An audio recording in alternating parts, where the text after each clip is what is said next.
Du coup, merci d'être venus si nombreux à cette conf. Je ne savais pas trop à quoi m'attendre quand je l'ai préparé et quand je l'ai proposé.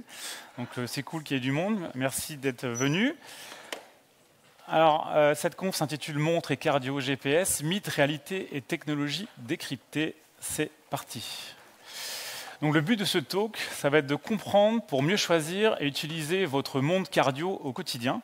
Donc vous donner un peu tous les petits tips, les astuces pour mieux comprendre tout ça. Je me présente rapidement, je m'appelle Nicolas, je suis breton, je suis tech lead et accessoirement développeur web dans une startup qui s'appelle CGWire. Je co-organise aussi le meetup RenJS avec François qui n'est pas là et mon pote Greg qui est ici et présent, donc communauté JavaScript rennaise. Sinon, je suis assez fan de vélo, de course à pied, je pratique pas mal le gravel, le trail running. Petite photo où j'ai essayé d'aller piquer le Mont-Saint-Michel chez nos voisins, mais on n'a pas réussi. Sinon, je suis un papa, donc bien occupé, vous en doutez. Vous pouvez me suivre sur les réseaux, je suis dispo sur Nico Pennec, à peu près tous les réseaux classiques. Sinon, pennec.io, un petit site web qui n'est pas trop mis à jour, mais il y a tous les liens dessus. Petit disclaimer avant de commencer cette présentation, je suis développeur JavaScript, je ne suis pas cardiologue, je ne suis pas spécialiste en satellite, je ne suis pas coach sportif, et je ne suis pas... je suis pas tout ça, c'est déjà pas mal, mais je suis curieux. Et j'ai voulu savoir comment fonctionnait cette montre que j'utilise quasiment tous les jours quand je fais du sport. Donc les montres cardio GPS, qu'est-ce que c'est? Donc d'abord, c'est une montre qui est connectée, qui a un cardio-fréquence-mètre, donc pour mesurer votre cœur, et c'est un récepteur GPS. GPS pour Global Positioning System. Donc juste pour rappeler, c'est un récepteur GPS. Vous recevez des ondes, donc ça n'émet rien, il n'y a aucun danger. C'est comme les ondes radio que vous recevez en ce moment sur vous de la bande FM, c'est pareil pour le GPS. Donc ça, on débug direct, c'est pas dangereux le GPS. Alors Indy, lui, quand il court, il aimerait bien savoir à quelle vitesse il court, surtout quand il est poursuivi par des aborigènes. Donc comment mesurer ses performances sportives de nos jours? Donc évidemment, on peut se chronométrer, ça c'est la version un petit peu facile. Sinon, si vous êtes motivé, vous pouvez aller en laboratoire faire un test d'effort. Donc là, on va vous équiper d'électrodes, d'un masque qui va mesurer votre taux d'oxygène, on vous met sur un vélo et tout un protocole, et derrière on va mesurer des métriques comme, pour ceux qui connaissent, la VO2 max, l'oxygénation des muscles, ce genre de choses. Donc c'est assez complexe, ça donne des graphiques pas évidents à lire, il faut être un spécialiste, et évidemment c'est payant ce genre de test. Ou sinon, vous prenez votre montre, votre beau sourire, la nature, et vous allez courir. Donc ça c'est l'équipe marketing qui a fait la plaquette, c'est génial. Et à la fin, vous aurez un petit score, 46 sur on ne sait pas combien, et c'est un bon score. Voilà. Là, vous êtes content et c'est gratuit. Ouais, tout le monde n'a pas un bon score comme ça. Donc finalement, c'est quoi cette montre? C'est un mini laboratoire pour suivre son activité physique et sa santé. Donc c'est une montre qui est connectée, conçue pour les activités sportives à la base, avec un suivi de position par satellite. Ça intègre pas mal de capteurs, notamment le suivi de fréquence cardiaque. Ça permet aussi d'analyser votre santé avec le suivi du sommeil, une analyse de stress, l'oxygénation du sang, ou encore faire des électrocardiogrammes. D'ailleurs, pour l'analyse du stress, je pense qu'à la fin du talk, on pourra peut-être regarder mes chiffres, ça va être sympa. Et la promesse ambitieuse des fabricants, c'est que votre montre connectée cardio va devenir votre véritable coach santé et performance de votre quotidien, et ça va anticiper votre fatigue et éventuellement prévenir de certains risques maladiques, type notamment le stress, tout ce qui est cardiaque aussi, avec cardiovasculaire. Alors, d'où ça vient en fait les montres connectées? Donc ça, c'est la première montre connectée, la Garmin, qui était en 2003. Ça ressemblait à ça. Donc au quotidien, c'est pas super cool à porter. Et à droite, une version plus moderne, toujours chez Garmin, qui est un grand fabricant de montres. On voit que on est passé comme d'un extrême à l'autre, et que de nos jours, c'est vraiment un accessoire lifestyle qu'on porte au poignet. On se rend même pas compte qu'on est un sportif avec une montre. Alors qu'avant, c'était pas terrible. Un petit historique rapide des technologies des montres. On va recommencer au tout début. Donc la première montre de série avec un bracelet, c'est la marque Omega qui l'a fabriquée en 1900. Plus tard, en 83, donc, on a eu l'invention du cardio-fréquence-mètre. Donc c'est quelque chose qu'on met autour de la ceinture, autour de la zone pectorale, pardon. C'est une ceinture qui va mesurer votre rythme cardiaque avec des électrodes.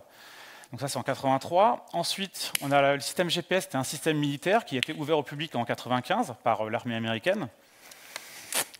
À l'époque, la précision était de 100 mètres à peu près, pour avoir un point en version civile du GPS. Et dans les années 2000, ils ont ouvert la performance publique à 10 mètres, ce que les militaires avaient déjà dans le passé. En fait, les militaires, ils ont toujours un coup d'avance sur le GPS, ils ont des bandes différentes de nous. Après, en 2003, on a eu le premier GPS portable, donc la Garmin Forerunner 101 et 201, donc la première photo qu'on voit, qu'on a vue juste avant. Quasiment presque 10 ans après, la première montre avec un capteur optique, donc la petite lumière bleue que vous avez des fois sous votre lumière connectée pour ceux qui ont. Ensuite, on a eu les deux combinés, donc la TomTom Cardio, qui avait à la fois le GPS et la cardio. Donc ça, c'est ma première montre que j'ai eue. Après, récemment, il y a notamment que l'Apple Watch est sorti l'ECG, donc c'est l'électrocardiogramme. Donc là, c'est pour faire une mesure de votre cœur via des ondes électriques. Alors que là, avant, c'était optique sur le capteur. Et tout récemment, un nouveau système qui est sorti, qui s'appelle le double fréquence GPS, qui apporte une meilleure précision, et ça, on le verra un peu après. Donc, qui sont les leaders du marché? Donc, on a un peu deux catégories. Donc, on a d'un côté les marques de sport, et d'un côté les marques plus lifestyle. Donc, le leader du marché, c'est Garmin, qui est suivi par Polar, qui lui-même a inventé cette fameuse ceinture cardio. Donc, c'est un des leaders historiques en termes de mesures cardiaques. Coros, donc ça c'est le outsider qui arrive de Chine et qui est en train d'exploser le marché avec des fonctionnalités assez poussées pour un prix dérisoire. Et Suunto, qui est une marque finlandaise aussi spécialiste du outdoor. Et en face, on a Apple, avec sa fameuse Apple Watch que je pense que tout le monde connaît ou a déjà vue, suivi de près par Samsung, qui fait aussi des montres, qui fait plein de choses. Withings, qui est une marque originellement française, qui a été rachetée par Nokia depuis. Et Fitbit, un des leaders des bracelets connectés, que j'ai eu aussi dans le passé, qui depuis s'est fait racheter par Google. Et par contre, peut-être vous avez remarqué qu'il n'y a aucun acteur historique de l'horlogerie. Vous ne voyez pas Casio, il n'y a pas Seiko, il n'y a pas Citizen. Ils ont un peu tous loupé le coche. Casio a tenté, mais globalement, ils n'ont pas réussi. Donc votre Rolex Cardio GPS, pour l'instant, ce n'est pas possible. Désolé. Ne vous inquiétez pas, ça coûte cher de toute façon une montre, c'est pas grave. Ça coûte en gros entre 100 et on va dire 1000 euros. Ça peut aller plus loin, il y a toujours plus, mais globalement c'est ça les gammes de prix.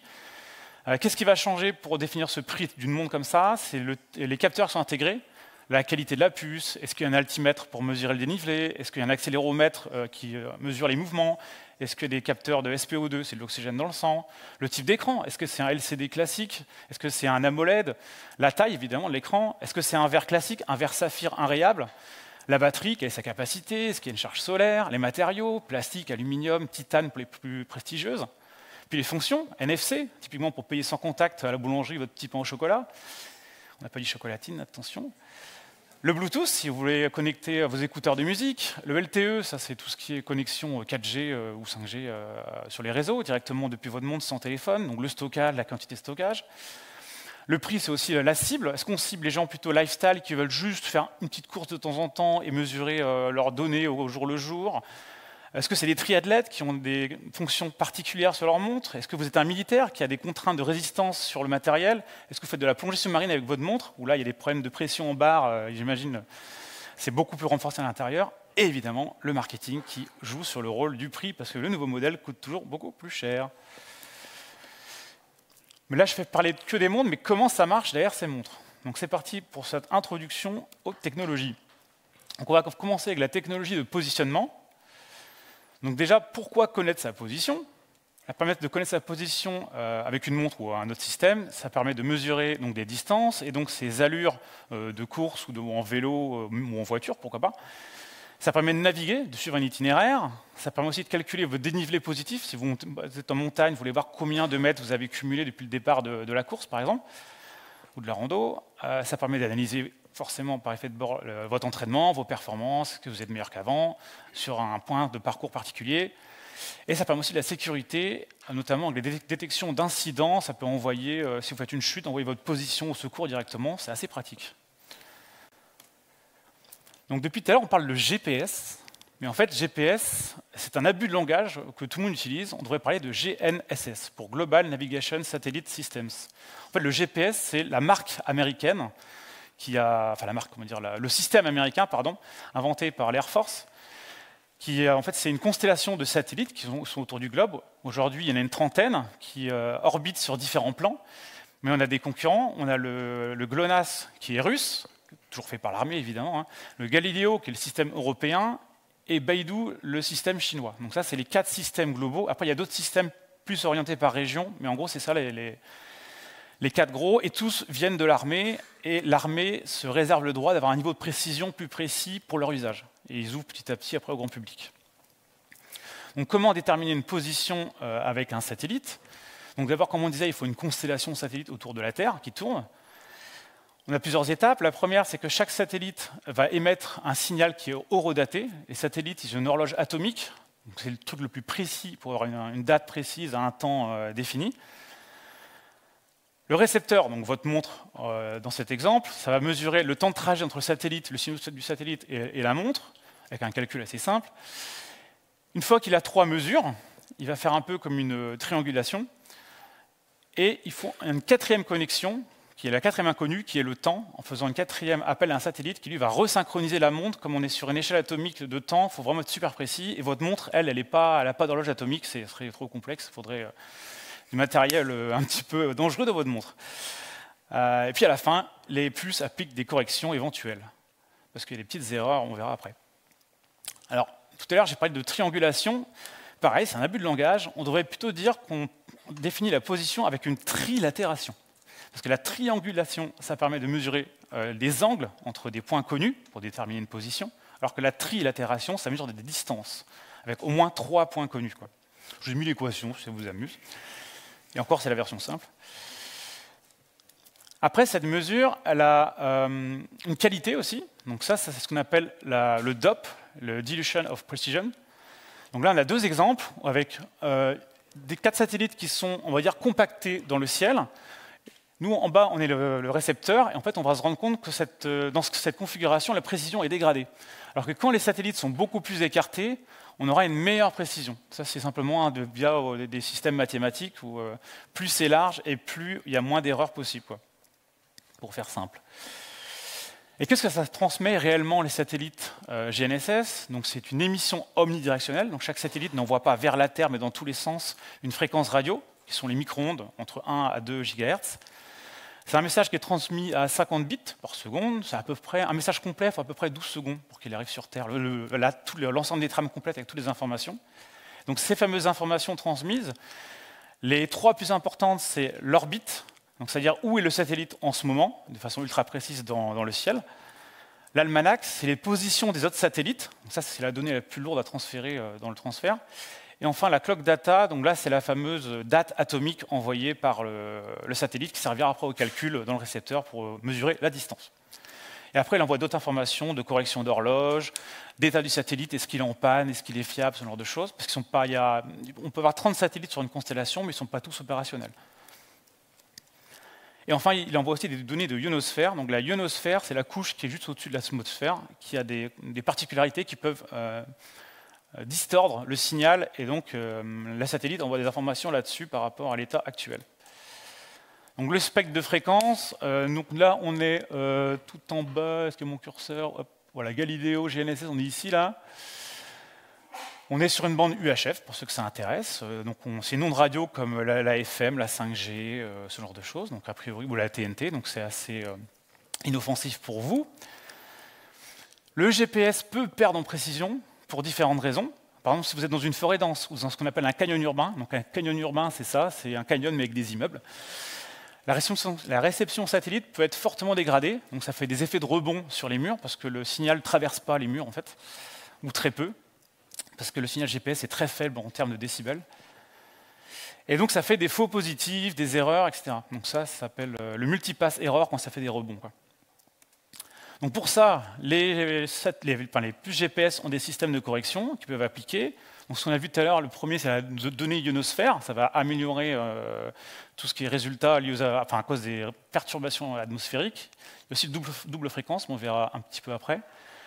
On peut utiliser de la multiconstellation. Vous pouvez connecter à la fois au réseau GPS, à la fois au réseau GLONASS, à la fois au réseau Beidou. Vous pouvez mixer tout ça pour avoir encore plus de satellites autour de vous. Parce que plus vous avez de satellites en réception sur votre récepteur, plus la mesure sera précise. Après, donc, le multipass, c'est ce qu'on a vu, c'est les rebonds. Donc les algos vont essayer de réduire ça. Et enfin, il y a un lissage logiciel qui se fait souvent aussi dans votre montre pour faire en sorte que si des points commencent à partir un peu en cacahuète par moment, il va lisser pour garder une trace assez propre dans votre enregistrement, quoi. Donc, une grosse amélioration qui est sortie là, en 2022, c'est la double fréquence. Donc ça, en fait, les fréquences satellites, il y a ce qu'on appelle le L1, le L2 et le L5, si je ne dis pas de bêtises. Avant, on utilisait la bande L1, et la L2 et la L5 étaient réservées à l'armée. Donc en 2022, ils ont ouvert la L5, donc la deuxième bande. Donc maintenant, on peut faire du double fréquence. Qu'est-ce que ça change? C'est que les satellites vont envoyer deux fréquences, on va dire légèrement décalées, donc on a beaucoup moins de chances d'erreur. On voit par exemple ici, il y a un satellite qui envoie la bande verte qui va tout droit vers le récepteur, alors que la bande violette qui est barrée, elle va rebondir sur un capteur, enfin sur un arbre, pardon. Donc ça va être annulé dans la prise de mesure, quoi. En gros, ça double les fréquences, donc c'est un peu ceinture et bretelle. Et on passe d'une précision d'à peu près 5 mètres à 3 mètres aujourd'hui. Un exemple très concret qui vient d'un site web qui s'appelle Montre et Cardio GPS, un expert des montres qui est un super blog. Il a fait le parcours avec deux montres, avec la montre l'Epix, qui est un modèle chez Garmin en double fréquence. Donc ça, c'est le trait jaune que vous voyez dans la forêt. Et l'Instinct, qui est une montre qui n'a pas le double fréquence, qui est un peu plus bas de gamme aussi, qu'une puce un peu moins haut de gamme. On voit en fait que la trace jaune, elle est super propre. Là, il a fait une rando au marchand. Alors que la trace rouge, comme il marche doucement, il y a des captations par endroits, ça fait un zigzag. Et à la fin, si vous voyez tout en bas le tableau, on voit que sur la distance totale de sa rando, qui dure 1h30, il fait 200 mètres de plus avec la montre la moins bien calibrée, on va dire, quoi. Donc ça paraît peut-être pas grand-chose, mais si vous êtes une tondeuse connectée dans votre jardin, peut-être que la précision, ça peut servir. Parce que le GPS, ça peut servir à plein de choses. Et sous l'eau, ben là c'est mission presque impossible, parce qu'en fait les ondes radio, ça ne passe pas sous l'eau. Dès quelques centimètres de profondeur, si vous nagez, votre montre ne captera quasiment plus rien. Avec les doubles fréquences, c'est un petit peu mieux, mais voilà, ça reste assez limité. Si vous plongez sous 1 mètre, vous perdez le signal. C'est pareil pour le Bluetooth. Si vous avez une ceinture cardio qui est Bluetooth connectée à votre montre ou votre téléphone, enfin, téléphone étanche bien sûr, ben ça ne marchera pas.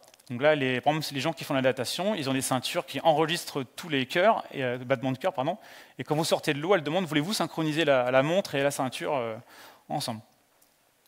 Et c'est pareil comme dans les bâtiments aussi. Donc les ondes ne traversent pas les bâtiments. Donc là, ici, on ne reçoit quasiment pas d'ondes GPS ou trop faibles. Toujours un peu en termes sur la précision, on peut spoofer un signal GPS. Donc c'est ce qui s'est passé en Ukraine il n'y a pas très longtemps, où il y a les Russes qui ont brouillé les signaux GPS. Donc vous voyez un petit peu sur la carte des espèces de traits orange, en fait, c'est des interférences qu'ils ont réussi à produire. Quel est l'intérêt? C'est que les missiles balistiques sont dirigés par GPS ou GLONASS, ça dépend de votre patrie. Et l'idée, c'est qu'ils ont brouillé les GPS, notamment au-dessus des positions russes. Ils brouillaient au-dessus de leur propre bâtiment pour pas que les missiles viennent taper au bon endroit sur leur bâtiment russe, quoi. Et du coup, dans leurs avions, ils mettaient des GPS civils qui étaient multi-GPS, Galileo et Baidu, etc., pour avoir les bonnes positions, pour ne pas s'auto-brouiller eux-mêmes. C'est assez tordu. Alors, quelques astuces pour un suivi de GPS de qualité. Donc déjà, il faut toujours synchroniser votre montre avec votre téléphone, idéalement avant de partir ou régulièrement. Donc ça va un peu remettre à jour ce qu'on appelait les almanachs de position des satellites qui sont définis à l'avance, pardon. Et après, qui peuvent bouger légèrement, mais en gros, ça aide au fixe GPS. Mettre à jour vos firmware de montre, évidemment, parce qu'il y a les correctifs.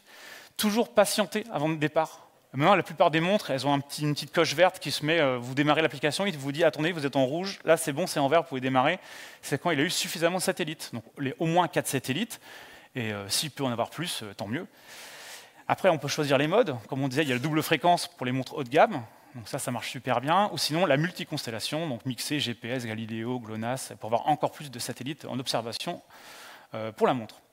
Et le petit tips à la con, mais portez la montre correctement, donc bien serré sous le bras, il ne faut pas que ça bouge, sur le bras, pardon, et pas sous une veste, parce que sinon, forcément, ça réduit aussi la réception.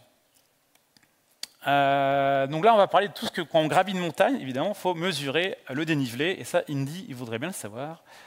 Et donc pour ça, il peut mesurer avec notamment l'altimètre barométrique. Donc pourquoi mesurer un dénivelé? Donc déjà, pour comprendre son effort, un petit raccourci qu'on fait souvent, c'est que si on monte 100 mètres de dénivelé, ça équivaut à peu près à 1 km d'effort. Notamment en trail, c'est assez utilisé. Donc si on fait une course de 10 km avec 500 mètres de dénivelé, c'est comme si vous avez couru 15 km. À peu près, c'est l'équivalence.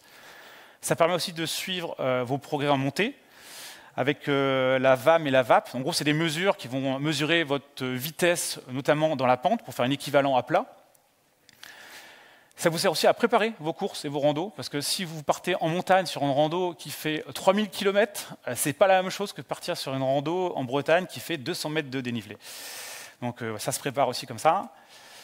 Et aussi, c'est mieux se repérer sur le terrain, donc savoir où est sa position. Ici, on a une petite capture là, de la montre où on voit la personne qui est presque arrivée au sommet. Grâce à son altimètre, il sait où il en est, quoi. Donc là, il y a deux choses. On peut mesurer l'altitude via un GPS ou depuis un altimètre, qui est un capteur spécifique. Je bois un petit peu d'eau. Alors pourquoi pas simplement utiliser les données GPS pour mesurer l'altitude? Parce que ça le fait. C'est tout simple, c'est parce qu'en fait l'altitude GPS c'est assez approximatif, la composante verticale n'est pas super top, on parle d'écart de 5 à 15 mètres, alors que le capteur qui s'appelle l'altimètre barométrique, c'est bien plus stable et précis, et là c'est des erreurs de quelques mètres, par contre il faut le calibrer régulièrement, ça c'est un peu le défaut. Peut-être que vous connaissez le baromètre qu'il y a chez Mamie là, dans la cuisine pour savoir quelle météo il fait, ça vous parle? Vous ne savez peut-être pas comment ça marche, donc on va regarder ça ensemble. Donc, la plupart des montres cardio sport utilisent ce baromètre pour mesurer l'altitude. Donc, le principe, c'est que la pression de l'air, elle diminue avec l'altitude dès que vous montez. Donc, plus vous montez, moins l'air est dense. Du coup, le capteur altimètre, lui, il va mesurer la pression locale de votre montre et la convertir en altitude en se basant sur une équation standard. Donc, il y a des formules barométriques, c'est des tableaux de correspondance, en gros. Il va dire, OK, à telle pression, il devrait être à peu près à telle distance en hauteur. Et là, c'est précis votre position. Par contre, il y a un autre défaut de ce capteur, c'est qu'il dépend aussi des conditions météo, et il peut faire des erreurs possibles derrière, notamment tout ce qui est variation atmosphérique. S'il y a une dépression ou un orage, ça peut faire chuter les pressions, si je ne dis pas de bêtises. Je ne suis pas météorologue non plus d'ailleurs. Et donc ça peut fausser le calcul. Donc le capteur et les puces vont essayer de compenser un peu, mais il y a une limite. Il y a aussi l'effet du vent sur le capteur, qui peut un petit peu fausser les chiffres. Et les vents. Les vents, c'est la photo de ma montre, il y a deux petits trous là sur le côté, qui en fait sont une entrée et une sortie. Et ces évents, ils peuvent être obstrués, donc de la sueur, de la boue ou des vêtements, évidemment. Et il y a aussi une solution pour corriger un peu tous ces problèmes, c'est ce qu'on appelle le recalibrage automatique. Ça, c'est sur les montres assez récentes qu'on a ça. Donc ça va en gros se recroiser les données GPS pour voir à quelle position vous êtes par rapport au baromètre. Donc ça utilise un peu le meilleur des deux mondes. Et avec ça, normalement, vous avez une bonne position verticale. Une question que certains se posent souvent aussi, c'est pourquoi il y a certaines montres qui sont plus précises que d'autres. Donc, pour ça, il y a plusieurs raisons. Donc déjà, il y a la qualité du capteur. Suivant le prix qu'on met, ce n'est pas la même qualité, ça c'est assez standard. Il y a aussi des systèmes de correction, donc on a vu l'autocalibrage. Certains aussi ont des logiciels intelligents qui vont essayer de corriger les choses. Et aussi le design matériel. Moi j'ai eu une montre, on a vu tout à l'heure dans les chiffres, dans la présentation avec les courbes, c'était l'instinct. Les évents étaient placés un peu sous la montre, il y avait un évent sous la montre, et j'avais tout le temps des mauvaises données barométriques, alors j'avais pris exprès ce modèle pour ça. Donc j'étais un peu dégoûté, donc j'ai changé de montre et depuis c'est beaucoup mieux. Et c'est ce qu'on voit souvent, c'est que deux montres peuvent avoir des résultats dénivelés complètement différents, alors que même deux montres identiques. S'il y a deux personnes qui courent en même temps avec deux montres identiques, vous n'aurez pas forcément le même résultat à la fin, parce qu'il y a beaucoup de petits écarts cumulés entre les deux, quoi. Et d'ailleurs, les gens gueulent sur les forums, oui, pourquoi j'ai pas le même dénivelé que mon copain? Et voilà. Maintenant, on va passer au capteur de fréquence cardiaque. Alors, à qui ça parle, cette scène de ce film? Et qui a été traumatisé dans sa jeunesse par le cœur arraché par le prêtre? Ouais, vous êtes tous vieux déjà, mais ouais, ok, d'accord. Je m'en souviens encore. Avec la cervelle de singe, c'était pas mal. Alors pourquoi mesurer sa fréquence cardiaque sans sortir le cœur de la personne directement? Donc ça permet de suivre l'intensité d'un effort, parce que plus vous faites un effort intense, plus votre cœur va essayer de compenser en battant fort pour envoyer plus de sang dans vos muscles qui emportent plus d'oxygène. Ça permet aussi de mieux adapter son entraînement à des zones cardio, parce qu'en gros, les entraîneurs vont définir des zones cardio, où on parle souvent de 4 ou 5 zones cibles, des zones un peu de haute intensité, faible intensité, zone de repos par exemple. Ça permet aussi de détecter tout ce qui est fatigue, stress, surentraînement et le suivi santé. On verra ça après avec la VFC, la récupération et le sommeil. On verra plus en détail juste après. Donc il y a deux façons de mesurer votre rythme cardiaque. Donc les capteurs optiques, donc c'est la petite lumière verte là qu'on a sous la montre, ou les capteurs électriques, donc la fameuse ceinture. La montre au poignet, donc c'est un capteur optique qu'on appelle un PPG pour photoplétismographie. Ça permet une mesure indirecte via des LED au poignet qui vont capter le flux sanguin. On verra un petit schéma après. Par contre, c'est assez sensible aux vibrations, mais c'est précis dès que vous ne bougez pas. Donc, au sommeil, au repos, au travail sur l'ordinateur, ça fonctionne super bien. Par contre, s'il y a des secousses par mon vélo, c'est pas super. Sinon, ce système-là, il a des défauts aussi. Il n'est pas super réactif, il peut engendrer des retards et faire des faux positifs, notamment si vous faites des activités type fractionné, pour ceux qui courent et qui connaissent, c'est des exercices avec de la haute intensité de façon régulière. Si vous faites du trail aussi, il y a pas mal de secousses, et en vélo, c'est pareil, c'est pas idéal. Donc l'autre solution, c'est la ceinture pectorale avec son capteur électrique, donc l'ECG. Là, c'est plus connu, c'est électrocardiogramme. Là, c'est une mesure directe parce que ça va envoyer un signal électrique dans votre cœur, enfin proche de votre cœur. Donc là, ça mesure vraiment super bien. Donc il y a 2 électrodes de chaque côté. Il faut légèrement humidifier d'ailleurs, le petit tips pour bien utiliser votre ceinture. Et c'est précis en toute situation. Donc le fonctionnement du capteur optique, donc la petite lumière que vous avez sous votre montre. En fait, il y a un émetteur et un récepteur qui va envoyer une lumière qui souvent est verte. Quand dans l'artère, il y a votre cœur qui va pomper, il envoie du sang, il y aura, on va dire, une boule de sang qui passe. Le capteur, il va moins refléter la lumière, et donc le récepteur va voir qu'il y a forcément eu un afflux sanguin et donc un battement de cœur. Donc c'est simplement une déduction en fait. Et cette couleur de capteur, elle peut être ou verte ou rouge. Donc vert, c'est idéal pour les gens qui ont la peau claire. Rouge ou infrarouge d'ailleurs, c'est pas mal pour les gens qui ont une peau foncée ou aussi la nuit quand on est en basse lumière. Et ça permet aussi de mesurer le SpO2, donc ça c'est la saturation d'oxygène dans le sang. Il y a d'autres facteurs qui peuvent perturber une mesure cardiaque que celle qu'on a vue, donc le froid, parce que quand vous avez froid, vous avez moins de flux sanguin, et donc les signaux ils sont plus faibles. La chaleur, quand il fait chaud, votre corps essaie de thermoréguler, il veut s'auto-thermoréguler, et donc il va accélérer le rythme cardiaque pour envoyer plus d'oxygène dans votre sang pour que vous survivez. Le but de votre cœur, c'est que vous survivez en fait. Peut-être pas dit au début. Et donc il y a aussi l'altitude. Plus vous êtes haut, plus l'oxygène est faible, et donc plus votre cœur va essayer de compenser. Et c'est pour ça d'ailleurs que des gens font des entraînements en altitude, du coup ils sont super forts, et après quand ils vont faire une compétition en basse altitude, genre un marathon de Paris ou un truc comme ça, et ils sont pleins de globules blancs, ce genre de choses, et ils sont super performants. C'est une espèce de dopage légal. Il y a même des gens qui font ça dans des salles hypoxie, c'est une espèce de tente qu'on met chez soi pour simuler l'altitude. Merci le dopage légal. Et un autre facteur, c'est l'humidité aussi, voire les crèmes solaires. Si vous mettez sur votre peau ou transpirez, ça peut bloquer un petit peu la lumière et fausser les mesures. Donc là, pour un peu résumer, on a parlé des capteurs, mais au quotidien, c'est les montres optiques et les ceintures cardio. On voit que les montres, elles sont plus pratiques. On l'a tout le temps sur soi, donc pour mesurer, c'est sympa. Par contre, quand il fait froid, les mouvements, ça perd un petit peu en qualité. C'est moins bon en fractionné. Par contre, c'est super confortable au quotidien. Et à l'inverse, il y a la ceinture qui, elle, est beaucoup plus précise, elle est plus fiable, elle est vraiment une référence pour tout ce qui est entraînement, notamment fractionné, et en compétition, si on peut l'utiliser notamment en vélo. Parce qu'en course à pied, il ne la garde pas forcément en compétition. Par contre, c'est moins confortable. Pour ceux qui connaissent, ce n'est pas toujours très agréable. Notamment les femmes qui ont des brassières, ça peut gêner, ça dépend des gens, ça peut être assez gênant. Moi, j'aime pas trop les ceintures cardio, j'en porte de temps en temps, mais j'aime pas trop ça. Donc c'est un contrepartie entre confort et précision de la mesure. Et après, il y a un troisième à arriver, mais j'en parle pas ici, c'est les brassards. En gros, c'est un capteur optique qui est au niveau du bras, qui fait un peu un mix des deux, qui est assez fiable aussi, qui est plus confortable, mais pas aussi précis que la ceinture.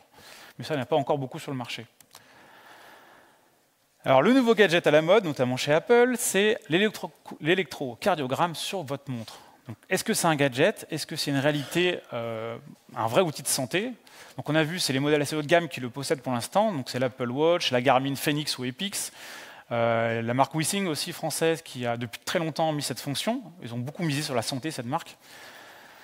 Donc, l'ECG, c'est une mesure qui est ponctuelle de votre activité électrique du cœur. Une mesure, ça dure 30 secondes. Idéalement, il ne faut pas trop bouger pendant ces 30 secondes pour avoir une bonne mesure. Par exemple, sur l'Apple Watch, je crois qu'il faut mettre son doigt sur la lunette pour qu'il y ait le courant qui passe par en dessous, qui retraverse votre corps et qui revienne par le doigt.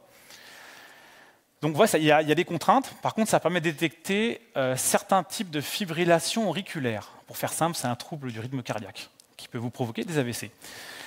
Mais c'est une donnée qui n'est pas utilisée en sport, parce qu'il faut vraiment s'arrêter pour faire la mesure. Donc quand vous courez, ça ne sert à rien de mesurer cette donnée. Donc c'est un petit peu un gadget santé, mais pour les sportifs, ça ne sert à rien.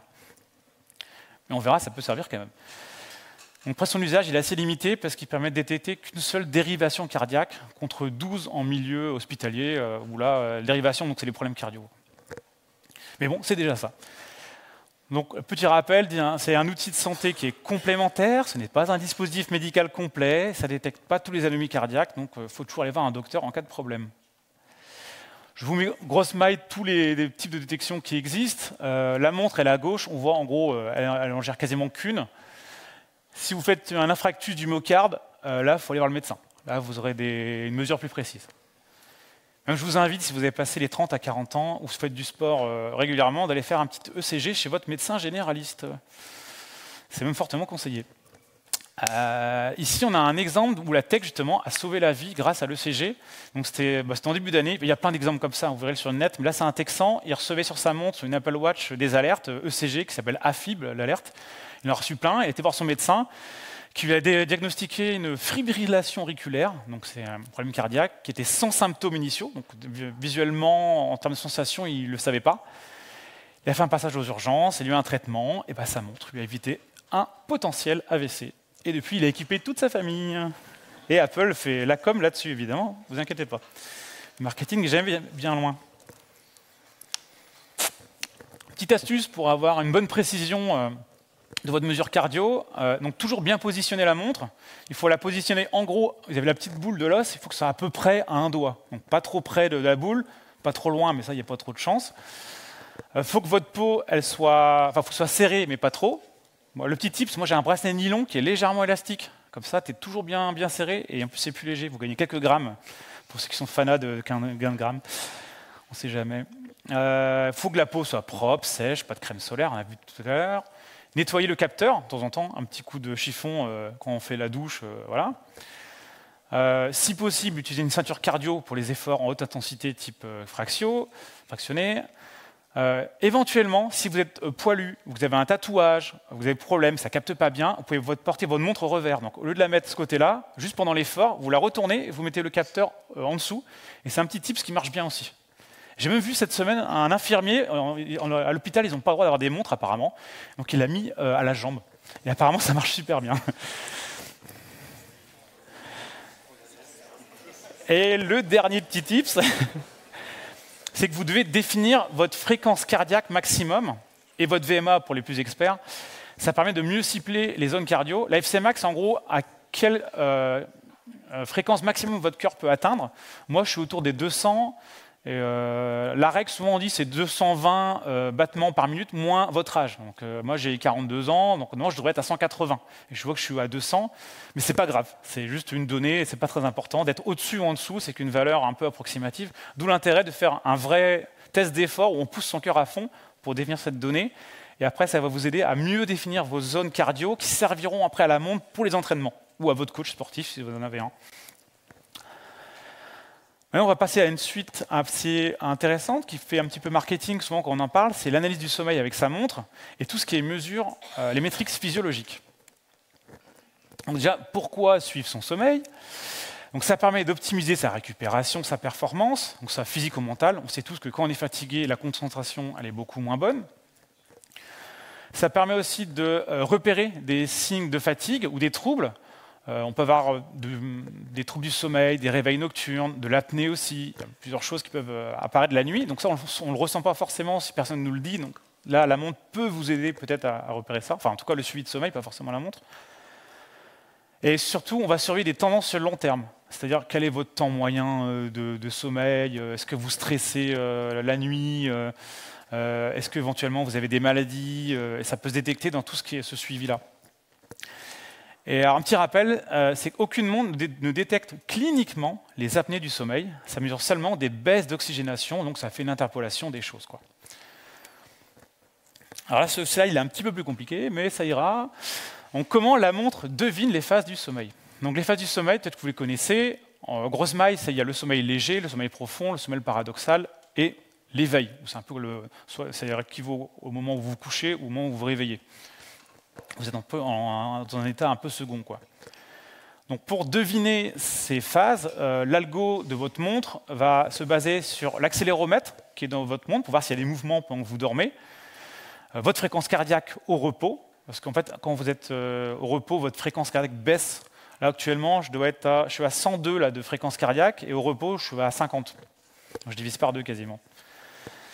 Et donc sur le modèle, on a aussi la mesure d'oxygénation. Là, on parle d'un pourcentage, souvent c'est autour de 97-90% d'oxygène. Voilà, c'est pas très intéressant la mesure, mais en gros, ça permet de détecter d'éventuelles apnées du sommeil. Il y a certaines montres aussi qui ont des capteurs de température cutanée. Donc ça va mesurer la température de votre peau et ça permet de détecter des variations, aider aussi à détecter les variations de changement de phase, quoi. Par contre, la montre, ce n'est pas un électrocéphalogramme, donc c'est le petit casque que vous voyez sur la tête de la fille, où là, c'est beaucoup plus précis, et c'est vraiment ce genre d'appareil qu'il faut pour mesurer les vraies phases du sommeil. Donc ça, ça se fait dans les labos cliniques, comme ici, en Bretagne, on a Brest, qui a une spécialisation là-dedans. Alors ça, c'est ma nuit que j'ai pris le screenshot ce matin. Alors j'étais un peu stressé, j'ai fini les salades hier soir, il y avait le repas des speakers, je ne me suis pas couché tôt. J'ai dormi 6h30, on voit que j'ai différentes phases de sommeil. J'ai eu un gros sommeil profond, donc on voit les phases qui sont là. Le sommeil léger aussi par alternance, donc ça c'est normal. Le sommeil paradoxal, il est où? Il est tout à droite. Non, il n'est même pas là, on n'en voit pas. Mais il n'est pas ouf, en tout cas. Et le réveil, c'est le snooze de ce matin, parce que j'étais un peu fatigué. Ma copine m'a dit « Non, mais reste dormir, je m'occupe des enfants, donc j'ai eu droit à un petit peu de rab. » Et la courbe en noir, ça, c'est ma fréquence cardiaque, qu'on voit baisse tout doucement jusqu'au réveil, sauf le petit pic où le réveil m'a réveillé et que je me suis re-endormi. Et ça, c'est votre montre qui va envoyer ça à une application, et après, vous pouvez suivre tout ça tous les jours au besoin, quoi. Donc, on a parlé tout à l'heure d'une autre mesure qui s'appelle la VFC. Donc ça, c'est la variabilité de la fréquence cardiaque. Donc votre cœur, il bat, on va dire, tous les secondes, par exemple. Ou là, tous les à peu près 900 millisecondes. Et en fait, il bat de façon régulière, mais pas tout à fait régulière. Il y a un léger décalage entre 2 battements, ce qu'on appelle cette variation. Et en fait, cette variation, plus elle est élevée, plus vous êtes globalement en bonne santé, et plus elle est trop régulière, et potentiellement, vous êtes fatigué, stressé, surmené, voire même malade. C'est un peu contre-intuitif, mais en gros, le corps, il va s'adapter, le cœur s'adapte en permanence à ce qui se passe autour de lui, votre état émotionnel, l'environnement physique, tout ça, quoi. Donc c'est un comportement assez normal. À quoi ça sert cette variable de VFC? Donc ça, c'est un peu les montres dernière génération qui ont ça, les vieilles n'avaient pas. C'est utilisé pour tout ce qui est la charge d'entraînement, si vous avez un coach intégré à votre montre. Ça mesure le stress et votre état de santé général. Par contre, c'est assez variable apparemment d'un individu à un autre. Et ça, c'est un exemple. C'est ma VFC au mois de janvier dernier. Vous voyez, j'étais en vert. La zone grise, c'est ma zone cible. Je dois être dans cette zone-là, en fait, d'après mon coach Garmin. J'étais au vert et en fait, le 17 janvier, jour de mon anniversaire d'ailleurs, super, j'ai chopé un rhume. Et en fait, en regardant mes données, j'avais commencé à avoir des symptômes, la maladie sans avoir les symptômes de nez qui coule, etc., de mal à la gorge. Et j'ai mis quasiment 1 semaine à remonter mon état de santé normal. Et ça, franchement, en corrélant avec ce que je vivais et les chiffres, c'était assez proche, quoi. Et quand il y a eu le Covid, il y a eu pas mal de gens qui ont détecté qu'ils avaient eu le Covid avant le diagnostic, avant le test Covid, grâce à leur VFC, quoi. Donc c'est super intéressant comme donnée, il ne faut pas le mettre entre toutes les mains, ça peut être une donnée sensible, évidemment. Après, il y a d'autres capteurs qui peuvent être embarqués dans votre montre. Capteur de température ambiante, donc ça c'est bien pour l'acclimatation. Ça en ce moment ça sert beaucoup. Quand il y a des canicules, votre montre elle va vous dire « Ah bah aujourd'hui tu as fait 25% d'adaptation à la chaleur ». Et si je fais par exemple du vélo tous les jours là en pleine canicule, au bout d'1 semaine, mon corps sera adapté à la chaleur. On ne peut pas s'adapter du jour au lendemain comme ça à la chaleur. C'est un peu comme un jet lag, il faut s'adapter. Et la montre vous mesure ça. Donc la température de la peau, ça peut servir aussi tout ce qui est suivi hormonal, notamment pour les femmes. La mesure de l'oxygène dans le sang, on en a parlé tout à l'heure un petit peu. Il y a l'électrodermalité. Alors ça, c'est un nouveau capteur sur certaines montres. Ça permet de mesurer une espèce de stress émotionnel. Je n'ai pas franchement tout compris, mais le marketing le vend bien. Un truc tout con, c'est certaines montres ont un micro, parce qu'il y a des montres où on peut parler directement comme ça, et ça peut détecter le ronflement, par exemple. Et après, il y a aussi des capteurs de fréquence respiratoire. Pareil, ça aide à mesurer votre stress. Après, vos montres, elles vont vous proposer un score de fiabilité de sommeil. Alors moi, j'ai eu un score de 64, je crois que c'est sur 100, donc c'est pas super. Et mon body battery, ça c'est un score, c'est pas sur une échelle définie, mais en gros 49 de body battery, c'est sur 100, pardon. Le body battery, pareil, c'est comme votre batterie, vous êtes à 100%, bah, ce matin, quand je me suis réveillé, j'étais qu'à 49% de batterie, quoi. Parce que voilà, j'ai fait mes slides, j'étais fatigué, on a bu de l'alcool hier à la soirée des speakers, le petit punch était bon, donc ça aide pas. Et en gros, dans ces scores, il faut un peu les prendre à la légère. Ils sont assez fiables pour tout ce qui est durée de sommeil, les réveils. Donc tout ce qui est tendance globale, c'est bien. Par contre, tout ce qui est précision, comme on a vu, les phases de sommeil, voilà, c'est un peu à côté de la plaque. Il ne faut pas forcément s'alerter si c'est pas bon, quoi. Et toujours pareil, aucun diagnostic médical possible avec ces données. Petite astuce pour un meilleur sommeil. Donc ça marche pour même si vous n'avez pas de montre. Le soir, on évite les repas lourds, on évite l'alcool. Faites pas comme hier soir au repas des speakers. Se coucher à horaire régulière, voilà, ça c'est très bien, il faut le faire. Moi je ne le fais pas, mais je devrais. Pas d'écran, ça vous le connaissez tous, la lumière bleue, les écrans le soir, ça bloque la mélatonine, qui est l'hormone qui déclenche l'endormissement, donc ça faut éviter les écrans. Lisez un bon bouquin si possible à la place. Dormir dans une pièce fraîche et sombre, si possible, donc fermez les volets ou sinon mettrez un masque sur les yeux, vous dormirez mieux. Évitez le sport. Alors ça, il y en a qui disent 4 heures, mais on dit souvent minimum 2 heures avant de vous coucher. C'est parce que sinon, voilà, c'est un excitant le sport, et le corps met du temps après le sport encore à redescendre tranquillement. Et si vous pouvez, vous aimez ça, faites de la respiration ou de la relaxation avant de vous coucher. Par exemple, tout ce qui est synchronisation cardiaque, pour ceux qui connaissent, ça dure 5 minutes, c'est pas long, ça marche très bien. Et souvent, les montres proposent une activité pour faire ça d'ailleurs, c'est pratique. Un petit conseil d'achat, c'est voilà, je vais vous donner quelques profils utilisateurs, quelle montre il va acheter avec quel accessoire, et en gros, combien ça coûte. Les prix, c'est très variable, mais c'est des plages. Donc il y a différents profils. Donc d'abord, le commun, c'est le sportif, on va dire occasionnel, ou la personne qui veut juste voilà, avoir une montre qui mesure tout ça. Donc le montre GPS cardio, je dis GPS au lieu de GNSS parce que tout le monde dit GPS, mais GPS avec cardio, entrée de gamme, ça commence autour des 150 € les montres de qualité. On peut trouver moins cher, mais voilà, on va dire un modèle de qualité, c'est au moins 150 €. Si vous êtes un sportif assidu, que vous commencez à faire de l'entraînement, vous êtes régulier, vous êtes sur Strava, vous êtes à fond, là, on peut investir dans une meilleure petite montre. Ça coûte 250 €, il y a plus de fonctions, il y a peut-être un coaching intégré, il y a plus de capteurs. Idéalement, ajouter une ceinture cardio, notamment si vous faites du vélo. Là, ça sera encore mieux. D'ailleurs, si vous faites du vélo, achetez un GPS vélo, c'est encore mieux. Et après, il y a le triathlète. Alors là, on va un petit peu monter d'un cran en termes de coût, parce que le triathlète, il va enchaîner 3 sports de rang, et là, il y a des montres particulières pour ça.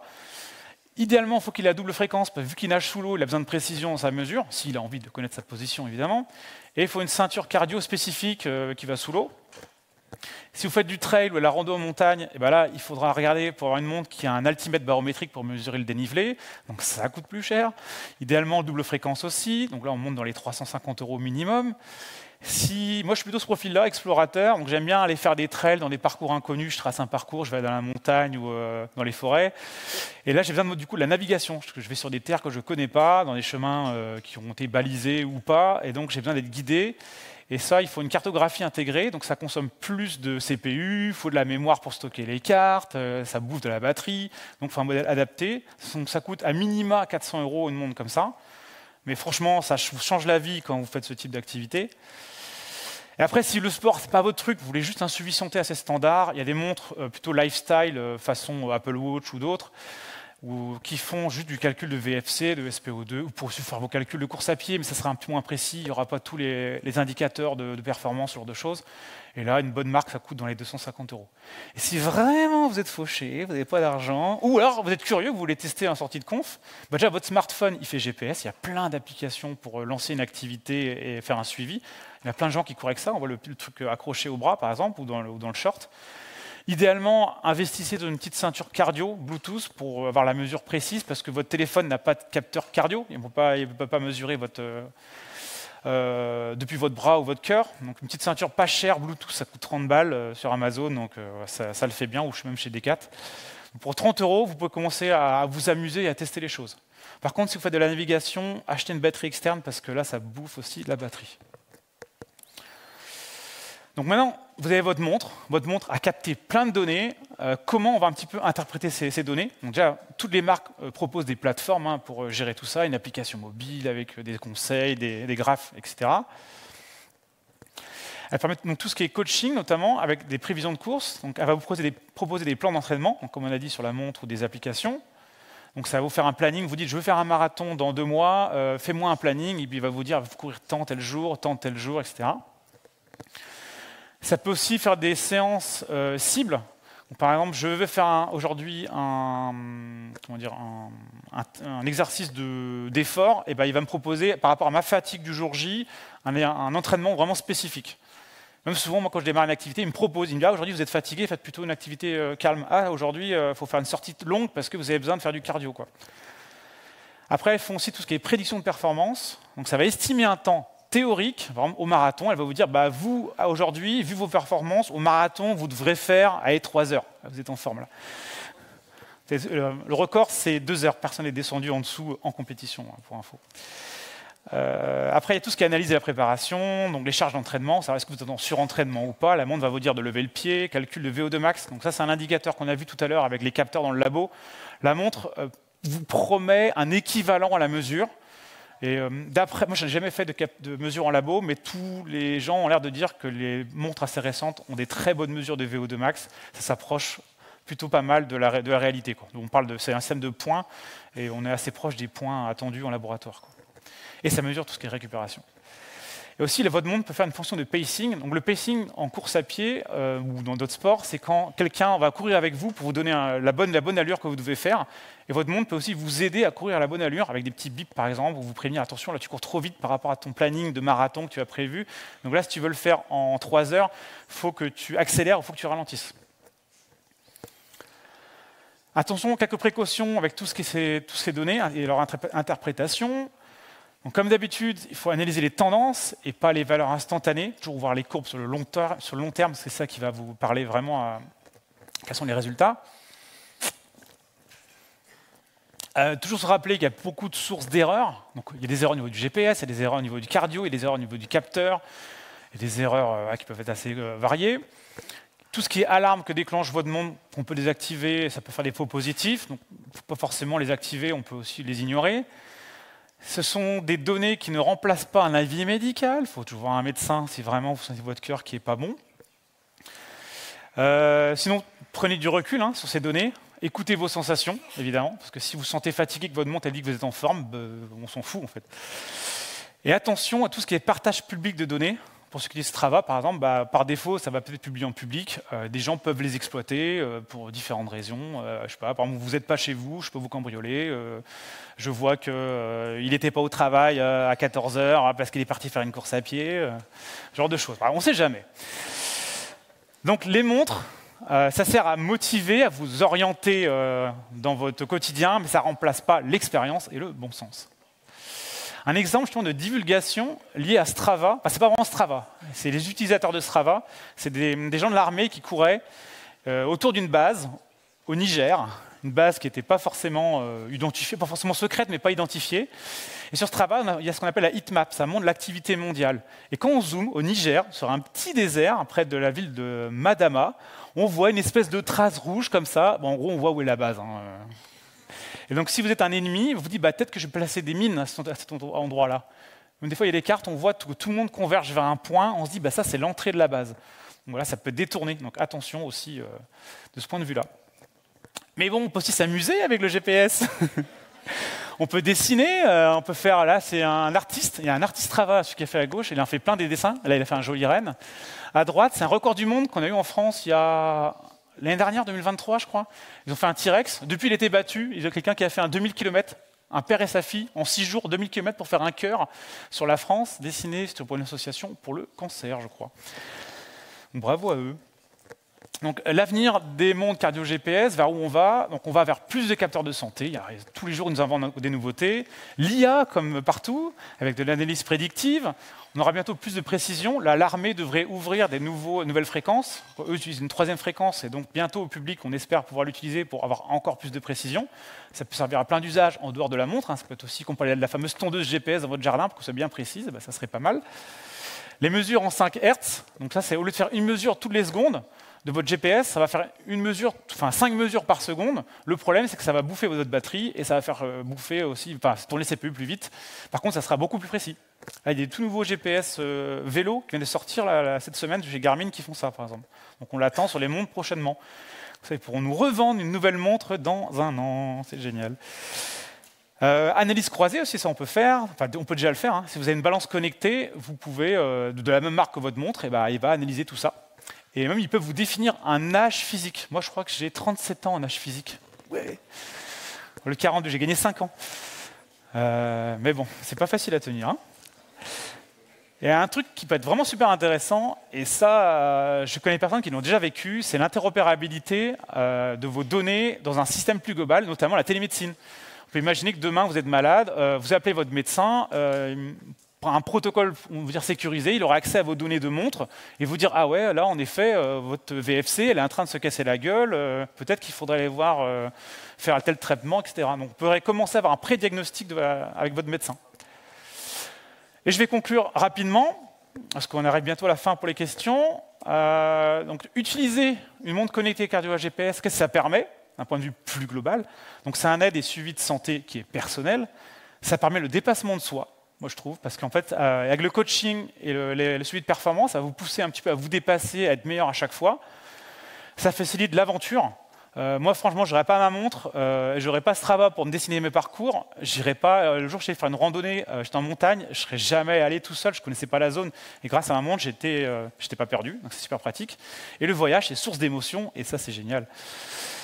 Et aussi, la montre, ça donne un sentiment de sécurité. On a des fonctions de live track où, en gros, vous pouvez partager votre position aux gens pour savoir, quand vous partez courir, les gens savent en direct où vous êtes, donc ça peut servir.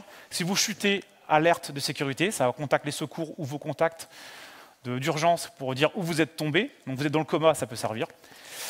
Et finalement, c'est un gadget qui est assez complet, qui est pratique au quotidien. Ça me sert aussi, moi, j'ai la météo, je reçois mes messages, je vois le nombre de pas que je fais, ça me fait réveil le matin, ce genre de choses. Et un truc incroyable, ça donne l'heure. Quelques liens utiles. Et merci, vous verrez, les slides seront disponibles avec les liens. Merci à vous, et si vous avez des questions, n'hésitez pas.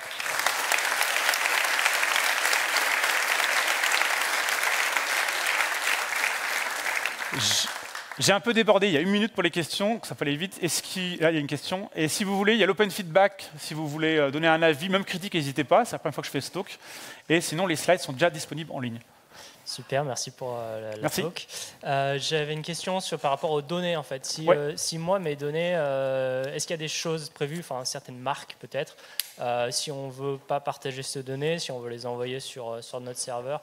Alors une variante, ce serait peut-être pas du tout partager les données avec la boîte en question. Une autre, ce serait avoir des API qui permettent de récupérer ces données en temps réel pour pouvoir, moi, après, l'utiliser. Oui, tu peux... Alors, ne pas envoyer ces données sur la plateforme de la montre, je pense pas. Puis ça sert un peu à rien du coup d'acheter cette montre. Voilà, faut peut-être prendre un cardio classique. Je sais pas. Là-dessus, je pourrais pas te déconnecter, je pourrais pas te dire. Exporter les données, tu peux. Export CSV, ce genre de choses. Il y a les API, notamment la fameuse plateforme Strava, qui est un réseau social de sportifs. Lui se connecte aux API de Garmin, Sun2, Polar pour récupérer les données et les importer dans leur plateforme. Et on peut se connecter aux API nous-mêmes en tant que développeur? Oui, ok. C'est ça. En temps réel pour récupérer. Ouais, enfin, oui. Je crois qu'il y a des push events, ce genre de choses. Ouais. Une dernière question, peut-être?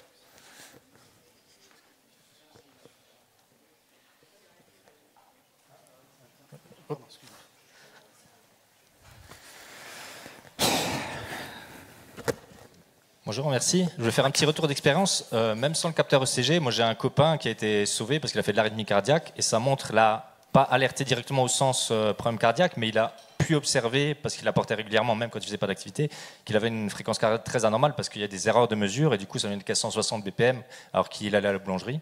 Donc ça c'était une première chose. Et deuxième chose, je voulais mettre en garde tout le monde que c'est de la technologie, c'est de l'informatique et ça bug et ça plante et ça peut vous arriver quand vous êtes sur une sortie où vous ne savez pas où vous êtes parce que vous n'avez pas bien préparé, vous faites confiance et ça peut friser pendant 10 minutes et quand ça vous arrive en hiver, vous êtes dans la neige, vous ne faites pas les malins, donc prévoyez le téléphone en plus, prévoyez la carte en plus, préparez vos itinéraires, c'est pas infaillible. Toujours dire où on part avec les gens aussi, qui ont envie éventuellement. Merci pour ces conseils, c'est très très vrai. On va Merci à vous. Merci à vous.